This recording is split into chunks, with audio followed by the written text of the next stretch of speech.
Elsej Hyçaj do të largohet nga Lazio që në merkaton e janarit, për këtë janë të bindur mediat italiane, të cilat interpretojnë si lajm të mirë të parakohshëm vendimin që ka marrë klubi bardhë-kaltër për mbrojtësin e kombëtares. Hyçaj është nxjerrë nga lista e futbollistëve për Serie A të paktën deri në janar, duke argumentuar si të dëmtuar dhe kjo situatë, sipas Corriere dello Sport, çon drejt konkluzionit që tashmë mes palëve ka një ndarje përfundimtare. Lojtari e kishte përjetuar diçka të ngjashme edhe një vit më parë, por aso kohë e kthye në ekip në fazën e dytë. Megjithatë, media italiane insiston se tani më kjo është lamtumira përfundimtare mes palëve, pasi pritet që Hyçaj të largohet nga Lazio në janar.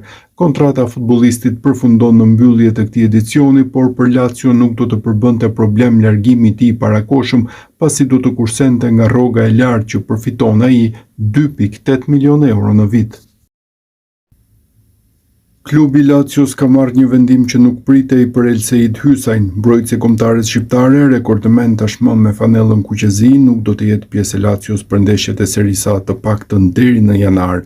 Në fakt, mbrojtësi po vuante një dëmtim që pësoi me kombëtare në ndeshjen ndaj Anglisë, kur la fushën në minutat e para të sfidës. Ai dukej se ishte drejt rikuperimit, por kështu nuk e mendojnë te Lazio. Klubi ka dalë dje me një komunikat ku bënte të ditur se Hyçaj ishte hequr nga lista e futbollistëve për Serie A, duke vendosur aty Fisajo Dele Bashiru. Një ndryshim i tillë lejohet nga Serie A për raste dëmtimesh dhe Lazio ka përfituar nga situata e mbrojtësit për të larguar atë nga lista dhe për t'i bërë vend nigerianit.